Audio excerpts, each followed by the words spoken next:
Hello, everybody. This is Gertrude Mache here in beautiful Wellington, New Zealand. Welcome back to the HerStory TV. I am graced with the presence of yet another amazing lady coming to us all the way from the United States. Patricia, welcome, welcome, welcome. Thank you. Tell everybody your full name, exactly where you're based, how old you are, and share your amazing story with us today.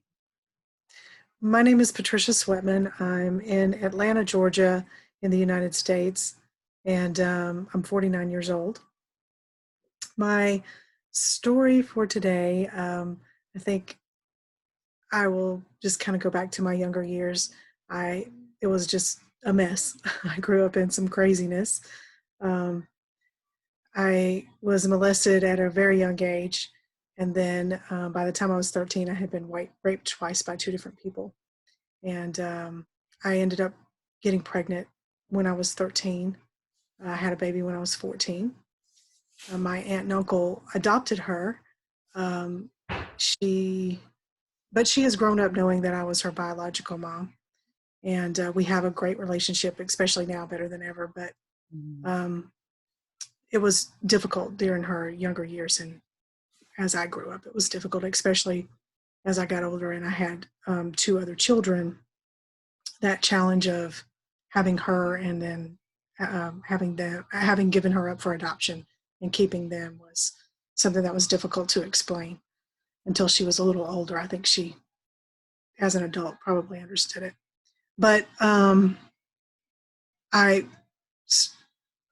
molestation and the just the challenges of how things were when I was young kind of drove me to addiction at an early age. I got drunk for the first time when I was 11. And then by the time I was 14, I was using drugs every day. I started using meth and did that for 7 years.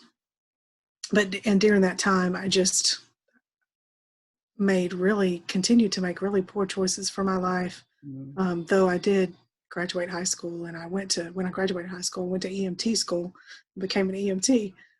And all the time I was using drugs and just really self-medicating and trying to escape life. It never worked, obviously. But I was during those years where I was an addict, my mom had married a drug dealer.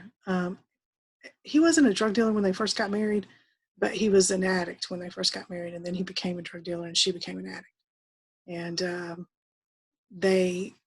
when my mom found out I was using drugs, they just began to give me drugs because, her point was, well, at least I know where you're getting it at if you're going to be doing it. That's when she feels really terrible about that, as I got older and once she got clean and things changed. But our relationship is really repaired now. So when I was 20, though, I had this miraculous experience where I got that dealt with my addiction, but it didn't deal with all the other pain. And around that same time I got married. I married an abusive man, which just added to the pain.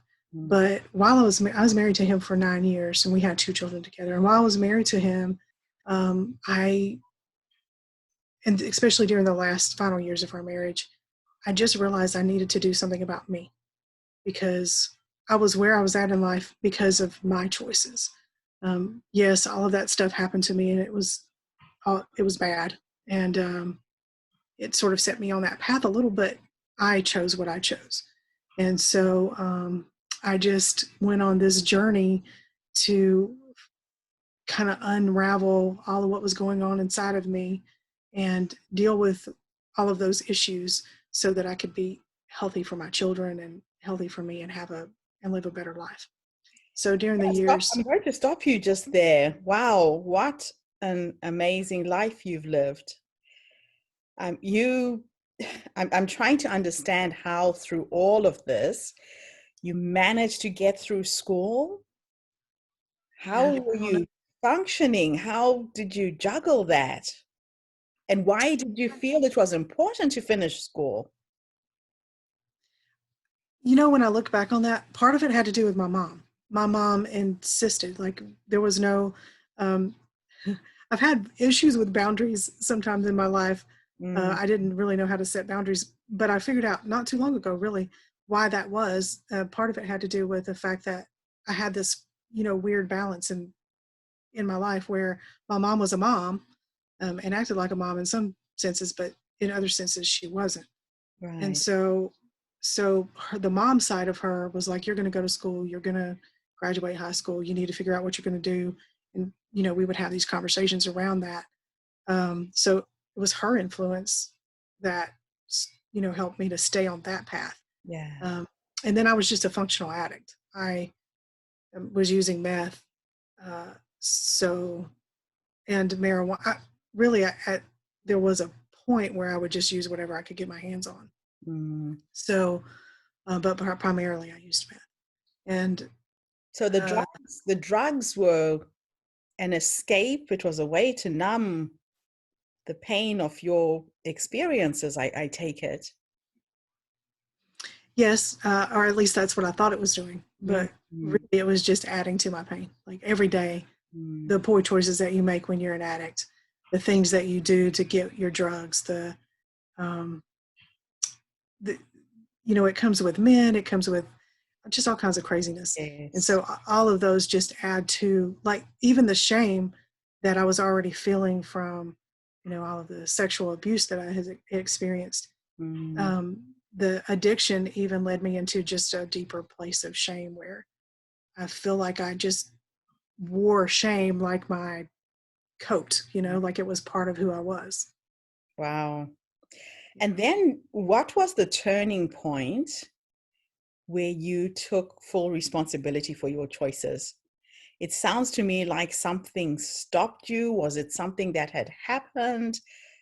Where do you feel was the turning point in your life where you realized that it was your choices that had got you to this point? Well, I came to a place of faith, um, and and that had a lot to do with it. The miraculous, experience that I had, um, just my faith just began to grow. And so as I looked, and just it was almost like one morning I woke up and was like, why am I living this life? This Mm, is not this is not healthy for me. It's not healthy. It wasn't healthy for my husband, even though he was the one that was abusive. It wasn't healthy for him. It wasn't healthy for our children. And I had, there was no like one event that happened, but mm, except for around that same time where this happened, um, he came home one day. He was really angry. It was like living with Jekyll and Hyde. I never knew what I was going to get when he came home. mm. And he came home really mad one day, and I, uh, I just, instead of trying to walk away or, trying to make it better, I added to what he was already knowing. He was angry. I pushed it and kept and started a fight. And so he grabbed me by the neck, pushed me up against the wall, and drew back to punch me, which he had not done before.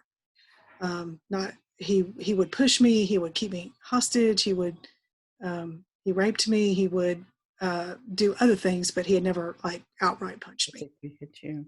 Yeah. So he didn't that day because his friend just happened to show up at our house that day, and he came in the house and found us in that position and got him to stop. But the fear that I felt in that moment was a wake up call, Yes. and it wasn't long after that where I was like, I got to change something. I have to do something different. So what was the first thing you did? Because it's not easy to get out of relationships like that.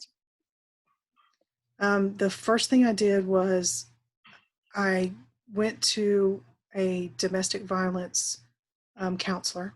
Mm-hmm. I worked in law enforcement, so I was embarrassed about the situation that I was living in. Again, shame on top of shame, and but I just got the courage to go and talk to this counselor, and she told me some things to put in place. So it took me a couple of months, but I put those things in place, and then I left him. One day while he was going to work, I just left, and shortly after that, I um, found this book called Healing for Damaged Emotions.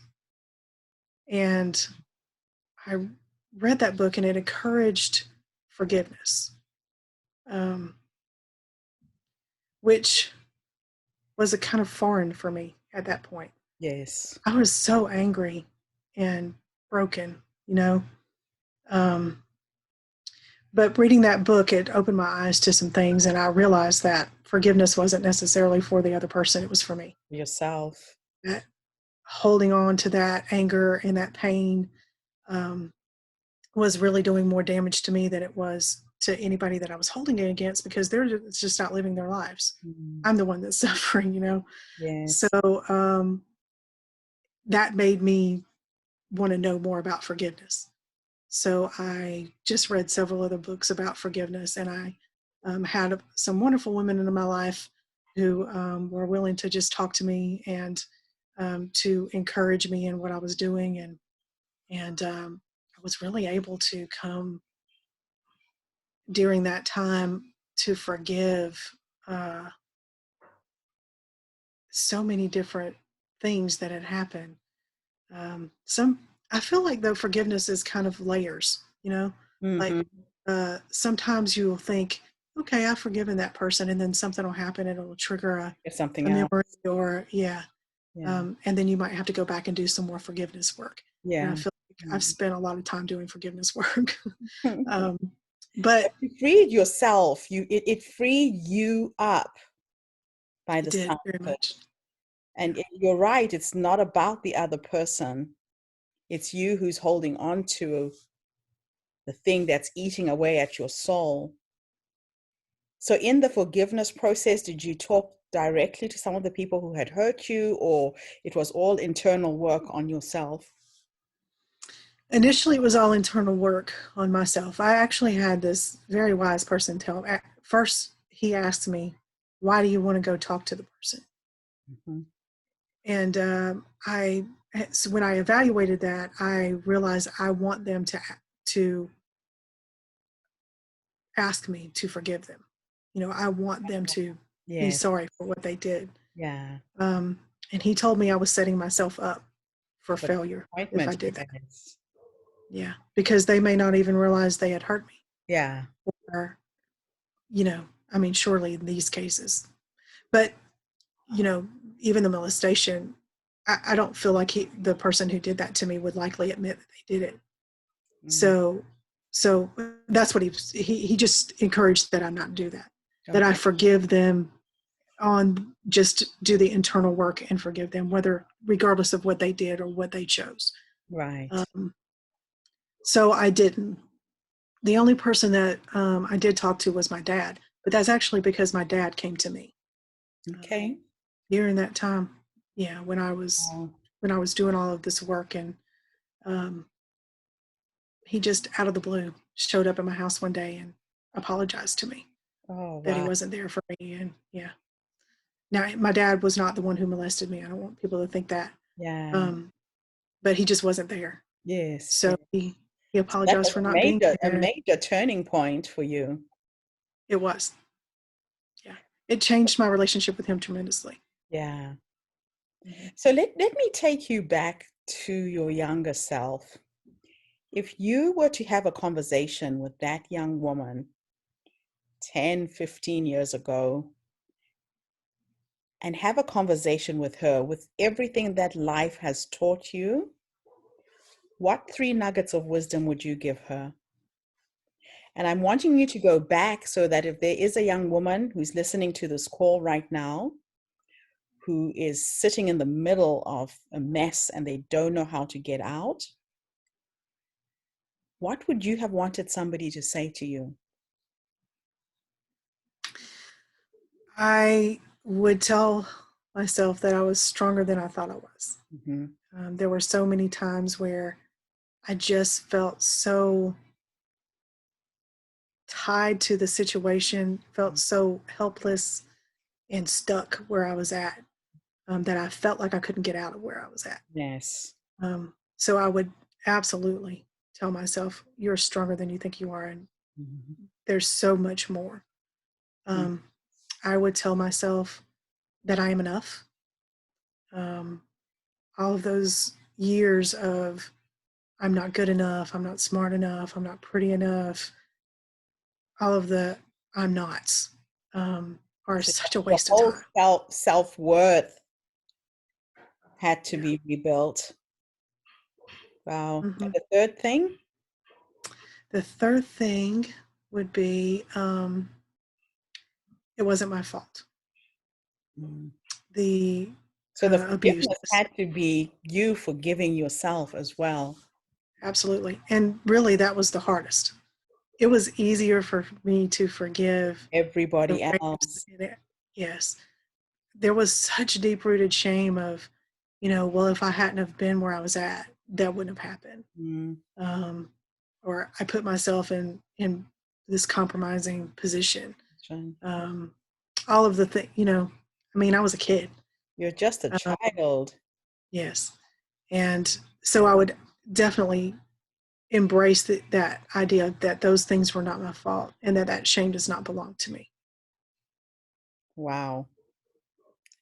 Wow. Now you sound to me like you have a good relationship with your mom and that the two of you work through all of this together and you now live together. What was that like?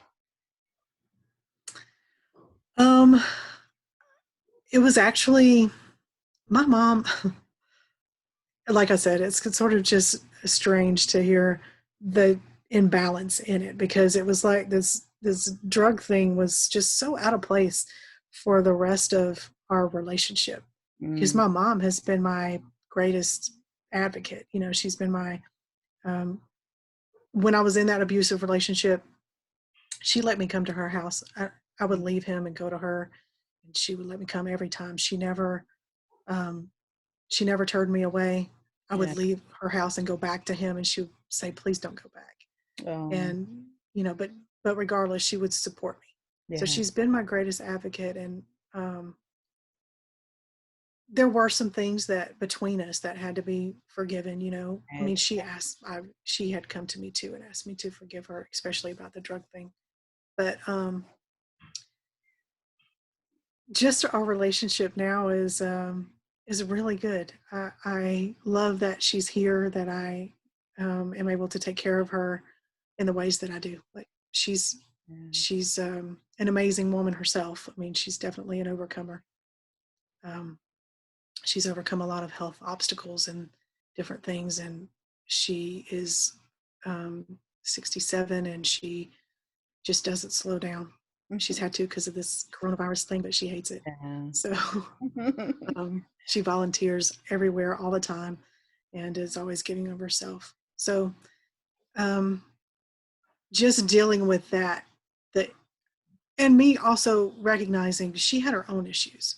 Yeah. Um, she was really depressed after my stepfather died, which is how she ended up married to the drug dealer anyway, because I had a stepfather who was a great guy. Mm-hmm. And I thought of him as my dad, and he had brain cancer. He died when I was 11. So right after he died was when I got drunk, and Oh, she went into this deep depression. so So sorry about that. I have a that's phone okay. ringing somewhere. My apologies. There was an alarm on my phone. So mom went into a deep depression. Hmm. So a lot of what took place after my stepfather died and the changes in her had to do with, she didn't deal with it well either. Mm-hmm. Um, so, and then because she didn't deal with it well on her own end, she didn't recognize where I wasn't dealing with it. Ah, Where, grief, uh, it puts grief you in a is, fog sometimes. yeah. And See clearly. I got so angry about the loss of him that it turned my whole world upside down. Mm. And that anger just drove me. So, Wow. So let me take you into the future and let's teleport you to you when you are 80 or 90 years old. And you're going to have a conversation with your future self based on how you're living your life right now. What would you say to her? Oh, that's a hard one. Um, I would say,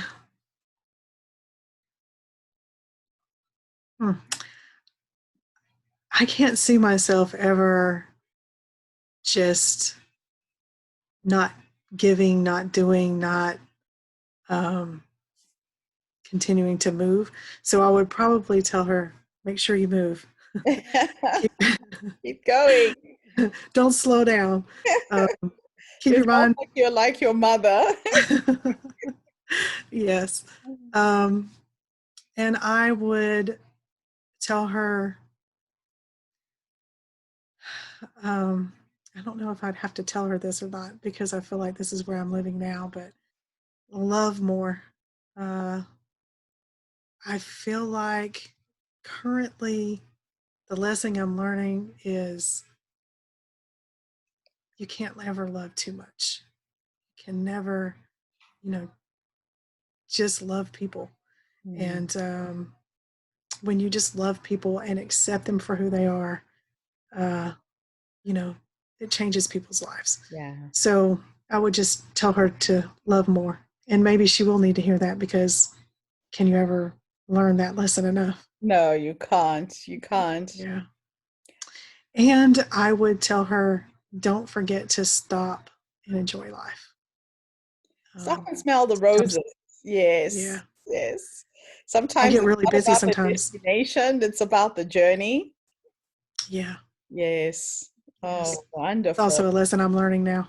So, Well, we've been forced to stop, which is what yeah. I would like to conclude with. So, you and I are sitting here having this conversation and getting to know each other. I'm in New Zealand, you're in the US.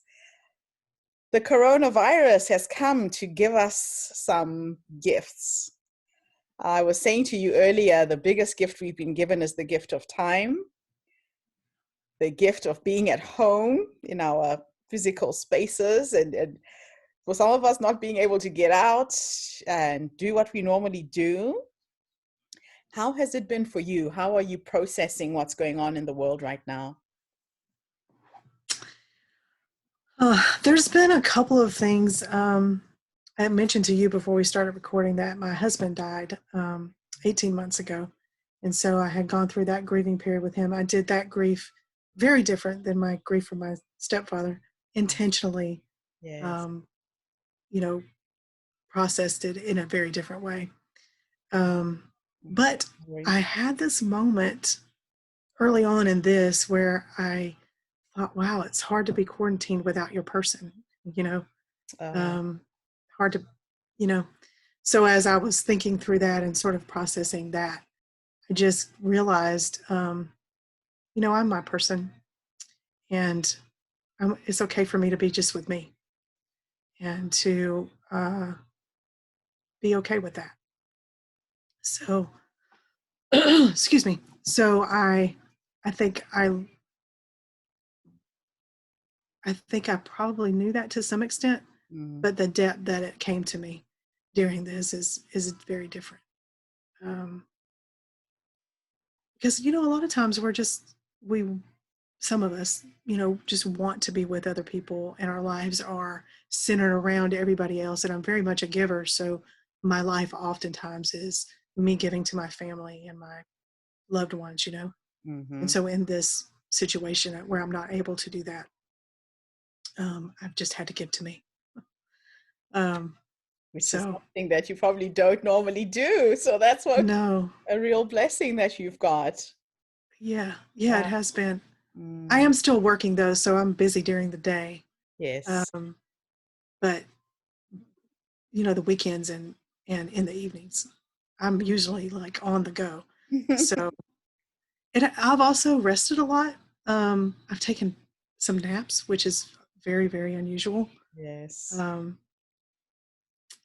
Health wise, though, I think that my chiropractor told me that I've been working on healing my adrenal glands, and he told me that during this process while they're healing, that it's good to take a nap or sleep more because And that yes, rest helps them to heal. So I took his advice. that is fantastic. That is fantastic. And hopefully, when the world goes back to normal, you've recharged your batteries and you're ready to go. Yeah. I'm ready to go now, but I think we all are, but we can't do much yeah. about it. Oh gosh. It's been absolutely wonderful talking to you today. It's such an honor that you're going to take part in our Her Story Global Summit online. Thank you for your wisdom and thank you for sharing your life. Thank you for your vulnerability and also really destigmatizing shame, which is something a lot of women carry when they have gone through domestic abuse, sexual abuse, trauma of any sort. We tend to take it upon ourselves that it's something that we did, yet it's something that was done to us. And I think the more that we talk about it, the more that we can destigmatize it. Thank you for sharing your Yes. story. Thank you for having me. Thank you for what you're doing. Such a powerful blessing to be connected to women all over the world. Thank you, Patricia. And thank you, everybody, for tuning in. We will be launching the Her Story Women's Global Empowerment Summit on the 1st of June. So if you are out there and you have a story to share, please get in touch with me either through Facebook, just send me an inbox message, or you can email me on gertrude@herstorycircle.com. The website is the Her Story Circle. Go online, there's a registration form, fill it out, and one of my team will be in touch with you and give you more details. Patricia, thank you, thank you, thank you so much. Don't go away. We'd love to catch up with you before you go. Bye, Okay, thank you. everybody. Bye for now. Bye.